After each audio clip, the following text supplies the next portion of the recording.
pagi. Perkenalkan, nama saya Nova Widiana dengan NIM A1A224/55, Prodi Pendidikan Sejarah. Di sini saya akan melakukan wawancara terhadap siswa dari SMA Nomensen. Di sini saya akan melakukan wawancara dengan siswa kelas 11 yaitu Di sini saya akan tujuan saya di sini yaitu melakukan observasi terhadap SMA Nomensen.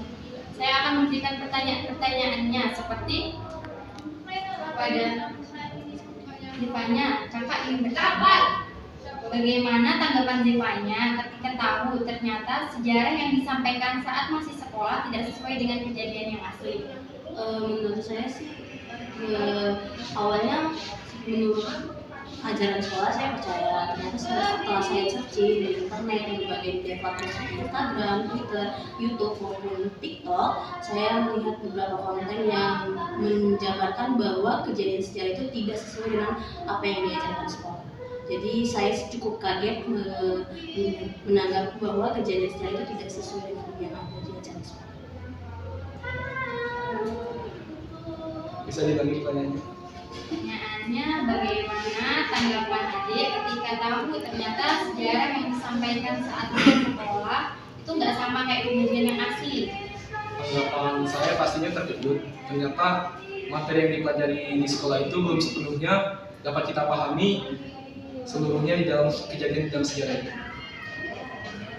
Kemudian kakak mau nanya, dengan perkembangan teknologi sekarang, bagaimana cara adik ini untuk mencari materi pembelajaran sejarah yang valid? Bagaimana cara kalian memilah informasi tersebut? Nah, untuk perkembangan teknologi, saya mungkin menggunakan media platform seperti yang saya sebutkan tadi, seperti sosial media Instagram, YouTube, Twitter, TikTok, dan pembelajaran online tadi. Lalu saya bandingkan setiap informasi yang saya dapatkan dan saya serap beberapa informasi yang benar-benar mungkin sama, artinya berarti sudah dipastikan validnya antara situs yang ini dengan situs yang lainnya. Kalau menurut saya, kalau mencari informasi yang valid itu bisa kita cari dari aplikasi-aplikasi seperti Google. Itu bisa kita bandingkan dengan jawaban-jawaban yang lain di dalam jawaban tersebut, yang mana yang bisa dipercaya dan yang mana tidak bisa dipercaya. Bagaimana tanggapan adik ini bisa menghubungkan pelajaran sejarah dengan kehidupan sehari-hari? Kalau untuk pelajaran sejarah Indonesia itu mungkin dari sejarah yang diterapkan di sekolah ya, misalnya tentang sejarah detik proklamasi, saya hanya mengambil poin-poin penting seperti poin bagaimana pahlawan tidak pantang menyerah, poin kerjasama, bertanggung jawab dan bertanggung jawab untuk melanjutkan kemerdekaan Indonesia di dalam bidang pendidikan. Sejarah yang bisa digunakan keseharian itu mungkin bisa kita terapkan dalam upacara setiap hari Senin. Itu mungkin termasuk cara kita melestarikan budaya yang ada. Apakah pernah guru sejarah mengaitkan pelajaran sejarah dengan isu-isu sosial, politik, budaya yang sedang terjadi saat ini? Coba seperti contohnya. Dari guru sejarah sebelumnya itu Bu Vero dan guru sejarah sekarang Pak Andre. Kalau dengan Bu Vero dulu banyak untuk mengaitkan contoh-contoh kasus yang terjadi. Misalnya ibu itu bertanya kepada anak, apakah contoh kasus politik yang misalnya yang terjadi misalnya tentang hasil pemilu atau, dan kalau dengan Pak Andre itu karena beliau itu gelar sarjana sejarah, jadi beliau itu tidak bertanya apa mengenai isu sekarang, tapi menjelaskan benar-benar bagaimana proses sejarah itu terjadi menurut pengetahuan beliau selama bertahun. Dan menurut saya, kalau yang tentang isu-isu, saya hanya tahu tentang bagaimana pemilu dahulu dan pemilu sekarang itu konsepnya hampir sama. Apa saja media digital yang pernah guru gunakan ketika di kelas? Kalau media digital nggak pernah, tapi kalau untuk menggunakan media digital itu diserahkan kepada siswanya, mungkin dikerjakan pada saat kerja kelompok atau kerja individu. Gurunya memperbolehkan siswanya untuk mencari informasi melalui platform online Google, YouTube, tapi benar-benar harus disaring dulu jawabannya yang mana. Jadi kalau misalnya kita dapat satu jawaban, saya akan bertanya kepada guru tersebut apakah ini jawabannya benar atau perlu disaring. Sama kayak ini memang guru tidak pernah memakai sarana online, tapi sarana itu diberikan kepada gurunya untuk memilah informasi yang akan dicari oleh gurunya. Berarti kalau di sekolah itu masih selalu pakai buku gitu ya? Kadang dia kadang enggak. Iya, tergantung gurunya. Ada guru yang menggunakan platform online, ada juga yang menggunakan sekolah. Bagaimana adik-adik ini ingin pembelajaran sejarah disampaikan agar lebih menarik? Kalau menurut saya mungkin lebih perbanyak siswanya, adanya cari dulu gali informasi apa saja yang siswanya tahu tentang materi yang akan dibahas. Lalu nanti perbanyak kegiatan kelompok atau mungkin praktek penunjang kelas, atau mungkin berkunjung ke museum sejarah agar kita mengetahui bagaimana benar-benar sejarah itu prosesnya dari awal hingga akhir. Menurut saya kalau agar lebih menarik itu pelajarannya itu disertakan dengan bukan hanya materi tapi bisa disertakan dengan bentuk nyata seperti kita membuat drama atau membuat cerita tentang sejarah tersebut. Apakah ada kegiatan di luar kelas yang bisa kalian lakukan untuk memperdalam pemahaman tentang sejarah? Kalau untuk guru sejarah sekarang itu Pak Andre itu tidak pernah ada kegiatan di luar kelas. Sama seperti Bu Vero, beliau hanya memfokuskan pada kerja kelompok kepada siswa. Tapi siswa diajarkan untuk berpikir kritis, untuk semua siswa berperan dalam kerja kelompok tersebut. Pak Andre beberapa program itu mengadakan program satu kelas itu membuat drama tentang detik-detik proklamasi Indonesia dari awal pertengahan terakhir, sehingga tapi Pak Andre minta itu untuk siswanya berpikir kritis, jadi tidak hanya satu orang yang bekerja tetapi semua siswa yang berperan mengambil alih dalam mencapai tujuan drama yang diinginkan oleh Bapak tersebut. Menurut saya kalau ingin memperdalam tentang sejarah di luar kelas itu tidak harus dengan guru, mungkin kita bisa melihat dari media sosial atau bisa berkunjung ke museum. Apakah ada topik sejarah tertentu yang menurut kalian sulit untuk kalian pahami? Kalau menurut saya sejarah yang sulit dipahami itu mungkin masih tentang di bagaimana proses Indonesia merdeka. Saya masih sulit bagaimana Indonesia itu bisa mencapai kemerdekaannya, sedangkan dari awal saya pelajari di sekolah, Jepang yang menjanjikan bahwa Indonesia akan merdeka, tapi nyatanya Indonesia makin saya pelajari ternyata Indonesia merdeka sendiri tanpa Menurut saya yang sulit dipercaya itu tentang perkembangan kerajaan Hindu-Buddha yang ada di Indonesia. Itu bagaimana sulitnya membedakan kerajaan Hindu dan Buddha yang ada di Indonesia. Bagaimana caranya untuk membangkitkan rasa ingin tahu dan keterlibatan kalian dalam pembelajaran sejarah? Yang pertama, menurut saya itu yang pertama kita harus mencintai dulu sejarah tersebut. Bagaimana kalau kita tidak suka dengan bentuk, kita tidak akan mau mempelajari sejarah. Jadi kita harus melihat tentang topik pembelajaran yang akan dibahas. Dan yang terakhir itu kita mungkin lebih mempersiapkan diri kita lebih awal, kita cari informasi yang mungkin kita bisa ajarkan kepada guru kita. Misalnya kalau misalnya ada informasi yang disinformasi dari guru tersebut, kita bisa bertanya kepada guru atau kita bisa menambahkan dari penjelasan tersebut.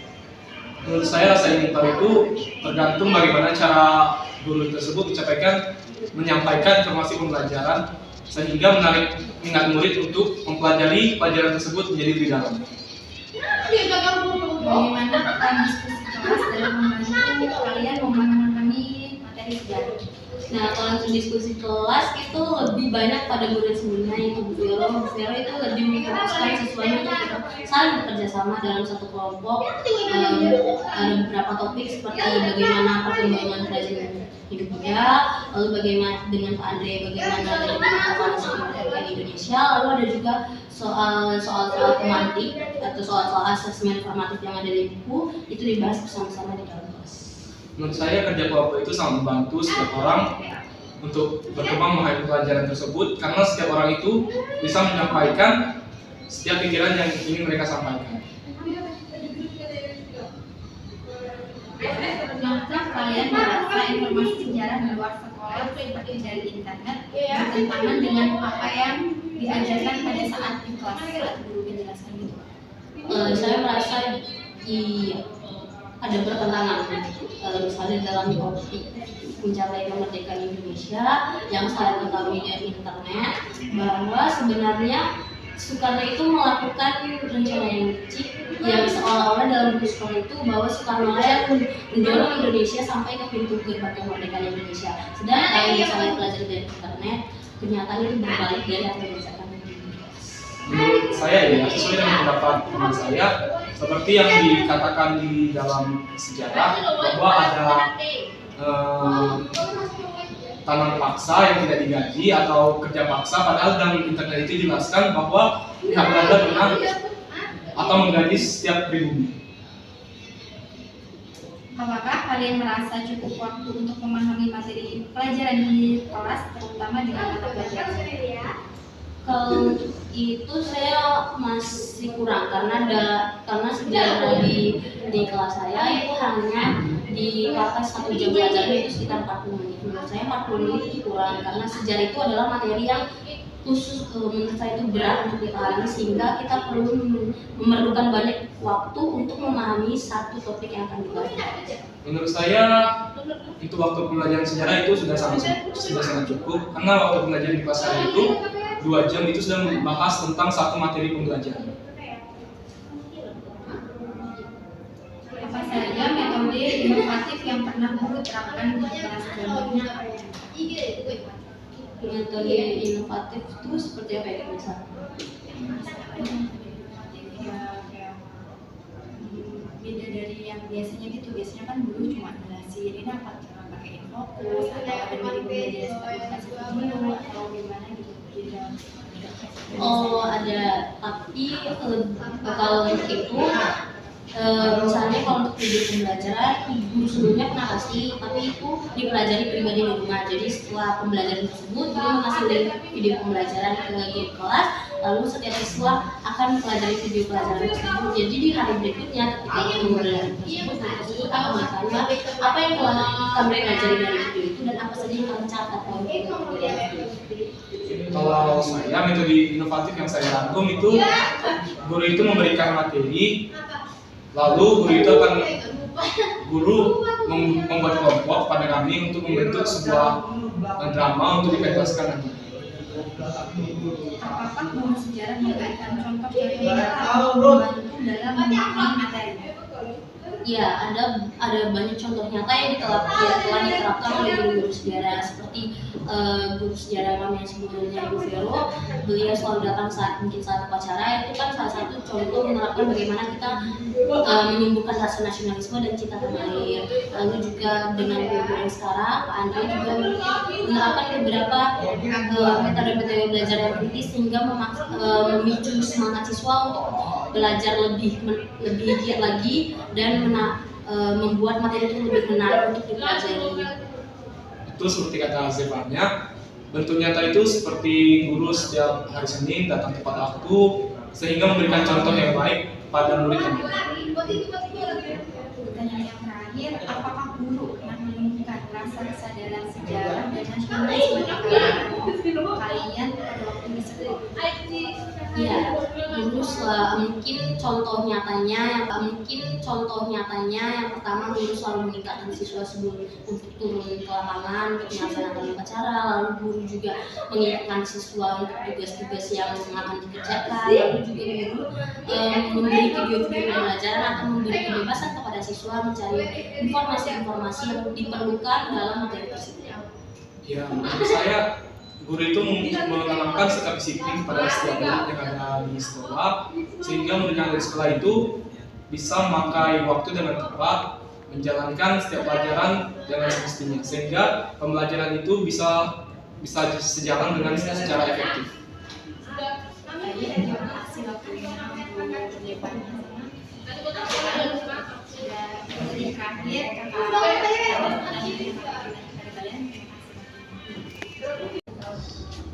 apakah pernah guru sejarah mengaitkan pelajaran sejarah dengan isu sosial, politik, budaya yang terjadi sekarang? Karena seperti pemiluan di zaman dahulu dan zaman sekarang itu terdapat apa bedanya? Karena seperti pemiluhan zaman sekarang dan zaman dulu itu ada bedanya. saja media digital yang digunakan guru di kelas? Seperti HP yang boleh melihat internet kayak Google, ChatGPT, atau YouTube. seperti Google, ChatGPT, dan lain-lain. Itu gurunya yang bolehin berarti kalau pas pelajaran sejarah gitu. Terus boleh cari-cari informasinya di internet. Itu kalau tergantung tidak ada di buku boleh cari internet. Bagaimana kamu ingin pelajaran sejarah disampaikan agar lebih menarik? Kalian pengennya kayak gimana biar kayak pelajaran sejarah kan biasanya kayak membosankan, terlalu monoton gitu kan. Nah, kalian pengen itu seperti apa gitu biar kalian tuh kayak tertarik sama pelajaran sejarah. Metode pelajarannya tuh kayak gimana gitu? Metode pembelajarannya santai, yang tidak perlu Hafal. menghafal, biar mudah dipahami juga kan. Bisa deh. Menurut saya belajarnya tidak usah belajar kelompok dengan melihat internet. Apakah ada sejarah tertentu yang menurut kalian itu sulit untuk kalian pahami? Ada seperti pembelajaran kayak proklamasi di zaman dahulu, Jadi, Seperti UPKI. jadi itu kalian sulit banget ya untuk mencerna apakah guru pernah menumbuhkan kesadaran sejarah dan nasionalisme? pernah gak seperti gotong royong, rela berkorban, dan cinta tanah air. Pernah seperti rela berkorban, cinta tanah air, dan lain-lain. Baik, terima kasih atas jawaban Anda ini. Terima kasih sudah membantu.